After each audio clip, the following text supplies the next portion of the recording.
Price God. கர்த்தருடைய பரிசுத்த நாமத்துக்கு மகிமை உண்டாவதாக. தினமும் ஒரு தேவ வார்த்தை நிகழ்ச்சியின் மூலமாய் உங்களை சந்திப்பதிலே மிக்க மகிழ்ச்சி அடைகிறேன். இந்த நாளிலும் நீங்கள் யாவரும் சந்தோஷமாய் இருப்பீர்கள் என்று நான் கர்த்தருக்குள் விசுவாசிக்கிறேன். இன்றைக்கும் கர்த்தர் நம்மோடு கூட பேசுகிற ஒரு வார்த்தையை நான் வாசிக்கிறேன். ஏசாயா தீர்க்க தரிசன புஸ்தகம் 45ஆம் அதிகாரம் அதனுடைய 2வது வசனம் இப்படியாக சொல்லுகிறது: நான் உனக்கு முன்னே போய் கோணலானவைகளை செவ்வையாக்குவேன். கோணலானவை அப்படின்னா என்ன?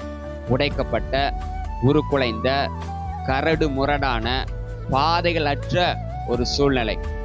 இப்படிப்பட்ட சூழ்நிலை உங்க வாழ்க்கையில இருக்கிறதா?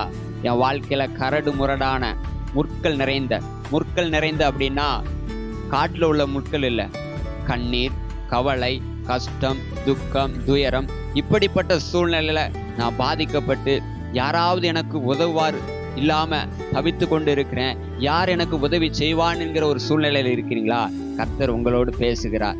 நான் உனக்கு முன்னே போய் கோணலான, நீ எந்த காரியத்தை கோணல் என்று நினைத்து கொண்டு இருக்கிறியோ, உடைக்கப்பட்டு இருக்கிறியோ, உருக்குலைந்து இருக்கிறியோ, அந்த காரியத்துல கர்த்தர் ஒரு பெரிய ஜெயத்தை இன்றைக்கு உங்க வாழ்க்கையில தருவதற்கு அவர் நமச்சில கடந்து வந்திருக்கிறார். இப்படிப்பட்ட சூழ்நிலையில் இருக்கிற கர்த்தர் உங்களை தேற்றுவதற்காக இன்றைக்கு சொல்லுகிறார், நான் உனக்கு முன்னே போய் நீ எந்தெந்த காரியத்துல எல்லாம் கண்ணீர் வடித்து, கவலையோடு, கஷ்டத்தோடு, இதெல்லாம் என் வாழ்க்கையில நடந்துராதா என்று எதிர்பார்ப்போடு இருக்கிறீங்களோ, கர்த்தர் இன்றைக்கு அந்த காரியத்தை உங்க வாழ்க்கையில செய்வதற்கு அவர் கடந்து வந்து இருக்கிறார்.